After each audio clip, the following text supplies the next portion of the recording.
Right, good morning everyone. I'm from the Council of Mortgage Lenders. I should probably explain what the Council of Mortgage Lenders is. It's a trade body for the mortgage industry in the UK. Our members hold something like 94% of the mortgage assets in the United Kingdom.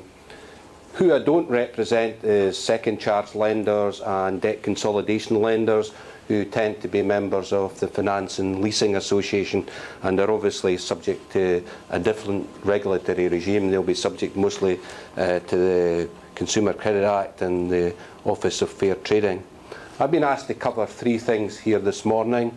Is what changes will lenders be making in the repossession practice, the transition arrangements, and what are the key issues for lenders in ensuring smooth implementation of this new legislation. However, before I go on to that, I just want to talk about mortgage repossessions.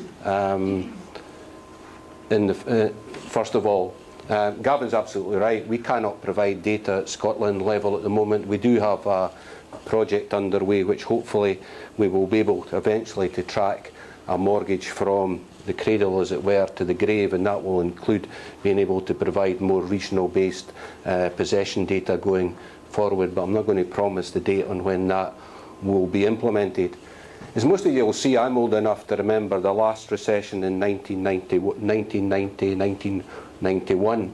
Now, repossessions at that stage peaked at around 90,000. Since the 1990s, we've had some 1 million more homeowners in the United Kingdom than we had then. So there is the possibility of more repossessions, given the number of homeowners that there are in the United Kingdom. Since the banking crisis in 2007, you will see there how repossession levels have tracked. The last figure is our current forecast. It's a pretty accurate forecast, given it was revised at August. We are nowhere near the level of repossessions they have had in the United States, and through things like the subprime mortgage crisis in the United States, still around 98% of the people in the United Kingdom are up to date with their mortgage payments. However, I fully accept that possession is an extremely difficult situation for somebody who faces it. It's also an extremely difficult challenge for lenders as well, because when you undertake or underwrite a mortgage, you're actually basing your decision over a long period of time, anything between 20 to 30 years, and you've got to look at the person's circumstances at that particular point in time when you grant the mortgage. These circumstances can change. And work which we've done a lot of work in CML with shelter since this crisis developed over the last 3-4 years, and one shelter did a major report which I think was towards the end of last year, the beginning of this year, where they actually got access to a lot of lenders' repossession files. These will show, and their report quite clearly demonstrated, that the main reason why people go into arrears with their mortgage is a change in circumstances, such as unemployment or a change in their personal circumstances. Yes, there is some irresponsible lending, both by lenders and by individuals borrowing, but the vast majority of repossessions are caused by change in circumstances. Now, repossession levels, as I've said, haven't reached the peaks that they did back in the 1990s. And I think that's mainly down to two things: low interest rates and increased forbearance by lenders. If you go back to the 1990s, we had high inflation, high unemployment, and high interest rates. We've actually a low interest rate environment. Unemployment hasn't increased substantially, but I think that is one of the things which we've got to think about going forward. What I would say is we in CML don't believe that all is healthy out there at the moment. We look at arrears levels, we tend to do it in terms of the percentage balance of the mortgage outstanding. Now, we're seeing a reduction in the number of people in arrears at lower levels, but those who are 10% or more of their mortgage balance outstanding, we're actually seeing no reduction in that level at the present time. Now we're in you can't get interest rates any lower, so these people are still obviously struggling. There's only one way interest rates can go, and that's upward going forward. There's no sign that they're going to increase in the imminent future, but I think at some stage there will be pressure for interest rates to rise going forward. We've not yet seen any of the public expenditure cuts coming through, which are likely to lead to higher levels of unemployment. So I think that's a cause for concern. We've also seen the public expenditure cuts, and we've seen the first impact of that, as Gavin touched on, with the reduction in income support for mortgage interest last week, a 40% reduction. I think I've got from, if I can remember, it's from about something like 6.08% to 3.63%. It was reduced from the 1st of October. So that's particularly going to impact on those borrowers who are struggling to pay their mortgage at the moment and they're receiving support. We've seen no changes in the mortgage rescue schemes in Scotland, but down south, the mortgage to rent scheme that they have down there, it's mainly administered by local authorities, but they set up within the communities and local government area down there a central team which was called the Fast Track team. They have actually been disbanded since the new coalition government came into play. The Scottish Government is still waiting the comprehensive spending review and the settlement they're going to get, so we don't know what impact that could have on our own mortgage rescue schemes. We've also got funding for the likes of the advice agencies. Some of that comes centrally, obviously, from government. And we still have an underlying stigma over mortgage payment protection insurance. So I don't think we're in any way out of the woods as things stand at the moment around repossession levels. And while I don't want to predict what our forecast is for next year, I wouldn't be surprised to see it being slightly higher than it is in the current year. So what about this current legislation?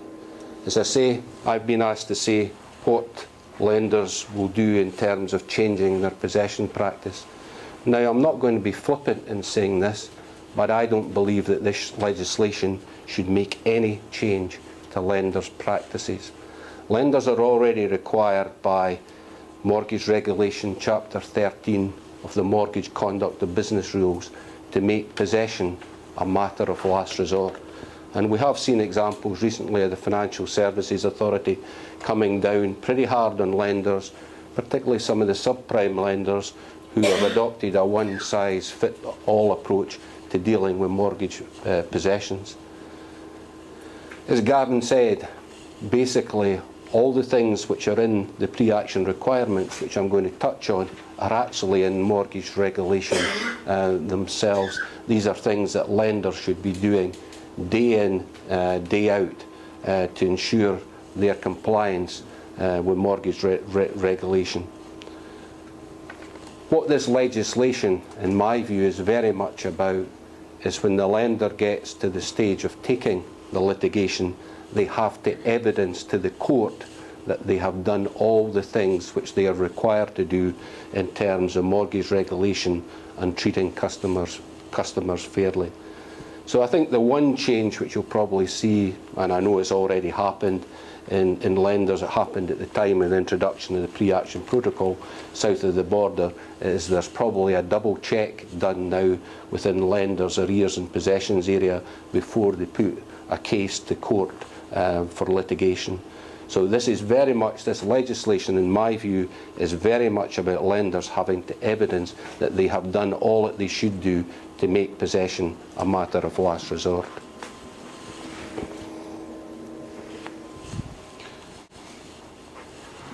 The pre-action requirements, which Gavin's detailed quite fully, if I was to look at Mortgage Regulation Chapter 13 of MCOB, lenders must provide clear information. They must notify the amount due, including any arrears and charges regarding late payment. Lenders are required to do that within 15 days of the mortgage going into default in terms of mortgage regulation. If there's any other reason for default other than non-payment of the arrears, you've also got to explain what that reason for default is. You've also got to make reasonable efforts to try and come to an arrangement with the customer for dealing with any arrears. That is an obligation in terms of mortgage regulation as well. You've got to notify sources of advice and assistance. A number of lenders have partnered with the likes of CAB, but there's a clear obligation in terms of mortgage regulation that at the outset you should notify customers of sources of advice and assistance to them. And you're also required, in terms of mortgage regulation, to encourage the customer to contact the local authority regarding the fact that they face repossession.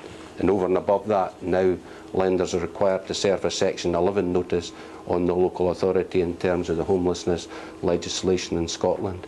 So all these pre-action requirements are in mortgage regulation, and lenders should be already complying with them.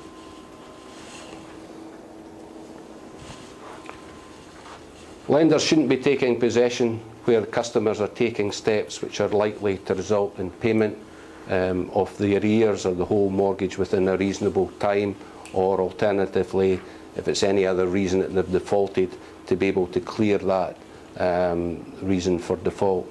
That is also in mortgage regulation. If we look at the transition arrangements now, I've got to say I think the Scottish Government have done actually pretty well on these transition arrangements. They're relatively clear and straightforward. As far as lenders are concerned, if a customer has defaulted on their mortgage pre-30th September, but the lender doesn't raise the action until post-30th September, then the new procedures will apply. So it's the date the litigation commences is the important thing.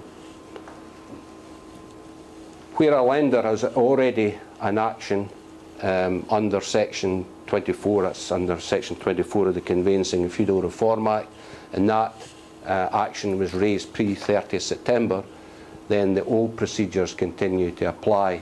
Now technically the new Act repeals the existing Mortgage Rights Act, but for the purposes of the transition arrangements for these cases, then the existing mortgage rights legislation remains in force. Now, a lender under the existing legislation could have raised either a notice of default or a calling up notice. Now, lenders don't tend to use the notice of default procedure. They will in certain circumstances use calling up notices. Now, they could have served one of these calling up notices pre-30th September, but the customer may want to defend that calling up notice, and as a result the lender has to raise Section 24 proceedings. The pre-action requirements will apply in that particular instance, subject to one small modification, which is around production of the letter relating to default on the mortgage. Now, I don't think that will cause a problem for lenders because they're required in terms of mortgage legislation, mortgage regulation, to issue a letter to the customer within 15 days of the default. So the transition arrangements, in my view, are extremely straightforward, and I think the Scottish Government have to be congratulated on them. So what's been the key issues for lenders around this legislation? Well, firstly, a lot of the Act itself, the work of the repossession group, we were actually fully consulted on that, and I think everybody involved in the process has to be congratulated on that. There's one area which has caused us great concern, and that's the Sheriff Court rules. We weren't allowed to see these rules. It was almost like dealing with the Masonic lodges, that you don't know actually what's going on. There is no open consultation process. We saw these, it was about a week, it was about the 6th of September for the first time, so that was a major issue. Now, one of the things in the Sheriff Court rules which has caused issues for lenders is in the initial writ, the lender has to identify any entitled residence in the property. Now, entitled residence follows on very much from the definition which is in the Mortgage Rights Act, which is the likes of spouses who do not have title to property, or partners or civil partners, very much the same category of people who had the rights under the mortgage rights legislation. Now, the lenders have to identify them. Lenders have no contract with these particular people. Their contract is with the borrower in terms of the mortgage legislation. We hope the courts will adopt a reasonable interpretation of that. Most lenders do send somebody, an agent, round to the house to try and identify who's actually living in the property. But at times lenders will not be able to identify who the entitled residents are. We also have concerns regarding the ability of the court system to cope with the increased workload. Gavin alluded to the fact that under this new legislation all cases will call in court. Previously it was only about 10 to 15% of cases, possession cases, that called in court. It was only the defended ones which were actually went to the court. I don't think some courts will cope with this, no problem, but I think some of the bigger ones like Glasgow, there may be difficulty. We've got no doubt that possession cases will take longer in Scotland than they have done previously. During that period, interest, of course, continues to accrue on the mortgage. So that's a challenge around the new procedures as well. The process in Scotland, as far as lenders are concerned, is now very much like that in England and Wales, and in many ways that suits lenders because 90% of their mortgages are south of the border. But the one thing which we don't have in Scotland that they have in England is something called suspended possession orders. So if a lender in England goes to the court and the judge in England says that, yeah, I'm going to defer possession provided you repay your mortgage at £250 a month, say, if the person then breaches that particular arrangement, then because there's a suspended possession order, the lender doesn't need to go back to court. Whereas under this new Scottish arrangement, if somebody breaches an arrangement, the lender will still have to go back to court. And just one final thing which I probably should touch on is the new legislation allows for a continuation of the calling up notice procedure, particularly in respect of voluntary surrenders. But one of the things which in that process which you will require to do is to obtain the consent of all the entitled residents in the property. Personally, I don't think lenders will actually use that process. I think they will simply now use court proceedings in all cases, but that remains to be seen. So that's all from my perspective. Thanks very much, Kennedy. We've got about 5 minutes for questions or any observations that you have. If I could ask you just to use the mic, and also if you can say who you are and which organisation you're from, if that's relevant. If we've got any questions then.